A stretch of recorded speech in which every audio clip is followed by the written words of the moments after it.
Hi guys, my name is Christine and I'm a dating, relationship and personal development coach. And today I'm talking about my ex is seeing someone, will no contact work?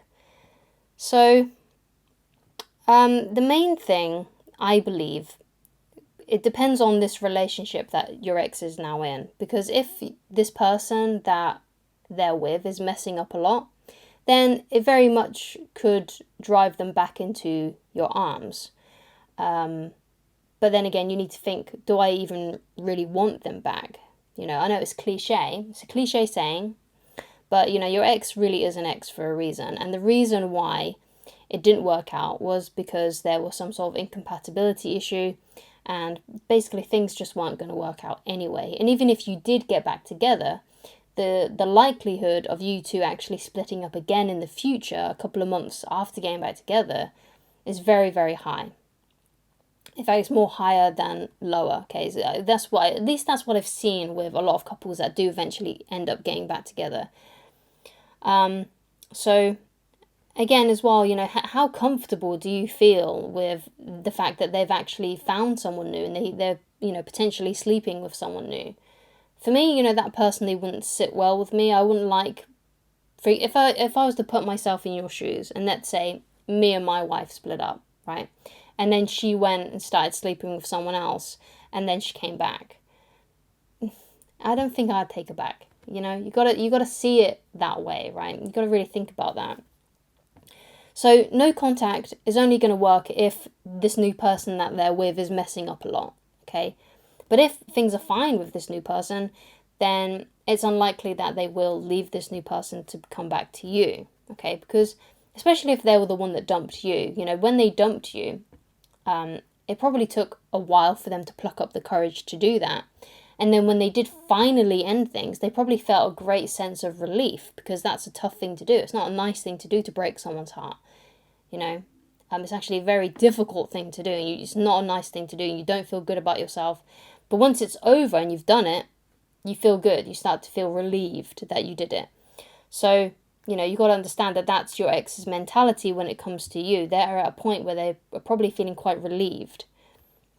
But obviously it depends on how long you two have split up. So it really, really, really, really depends on your personal circumstances. Because if it's been a year and your ex is with someone new, then it's probably likely that they've not forgotten you, but they've probably gone over it. Okay, and they're probably feeling a lot better about it because they haven't spoken to you, or you've been in minimal contact.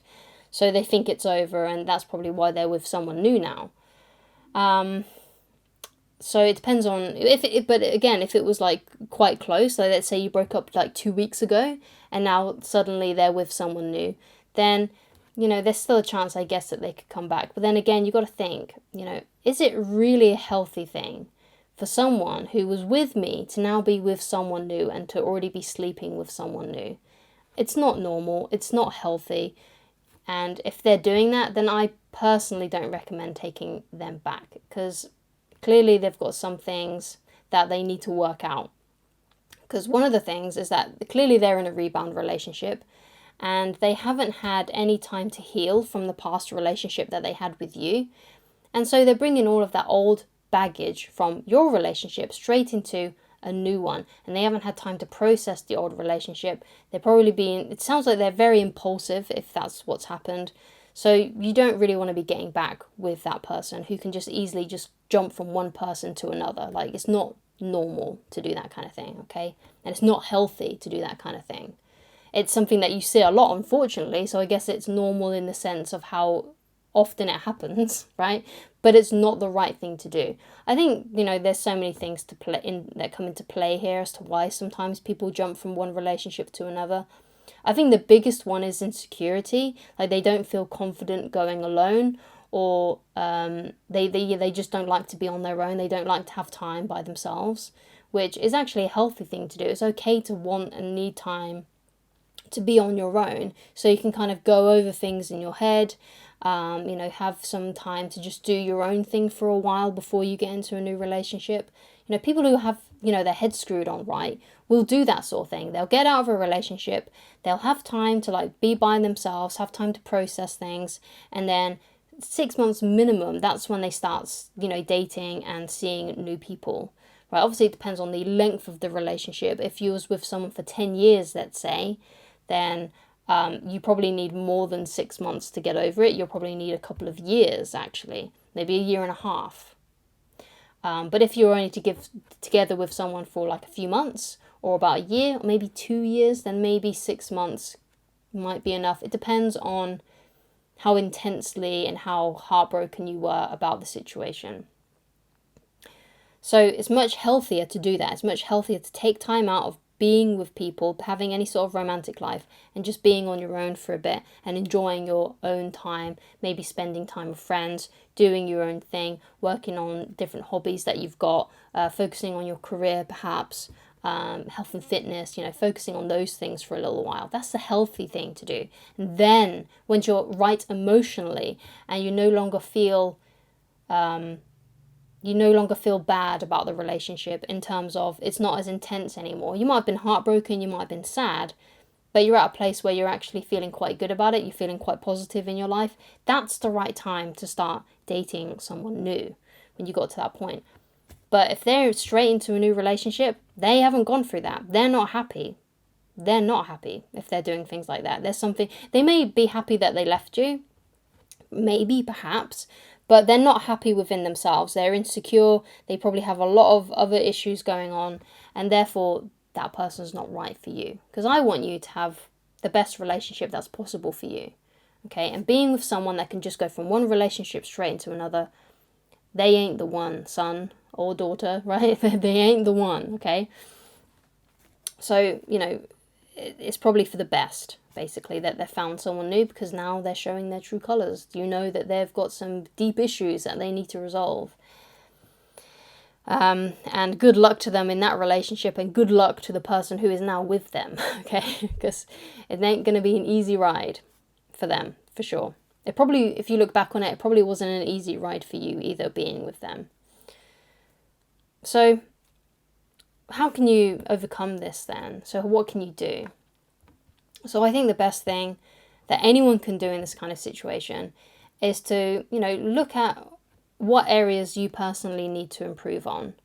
So perhaps you don't understand the opposite sex, right? You don't understand how their brain works. You don't understand how to talk to them. You just don't get them at all. You don't understand men, or you don't understand women, depending on who you are. Then fill in that knowledge gap. Find out the information you need.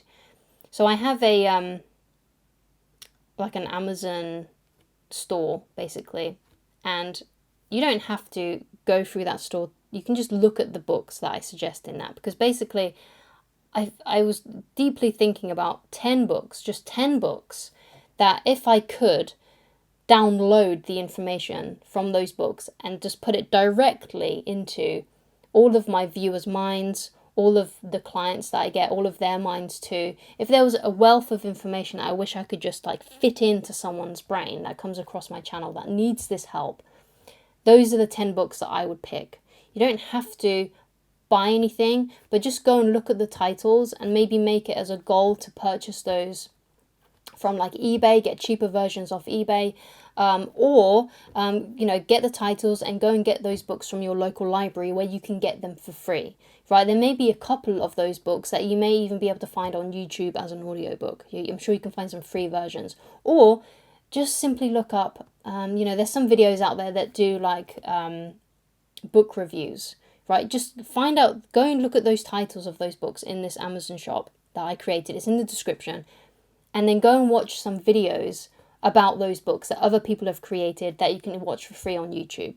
Some summaries or reviews, right? Go and at least do that, right? And fill in those knowledge gaps for yourself. Obviously, it's better to actually read the books, so go to the library if you can. Or if you want to and you want to help support me, then you can purchase them through my channel. You don't have to purchase them all at once.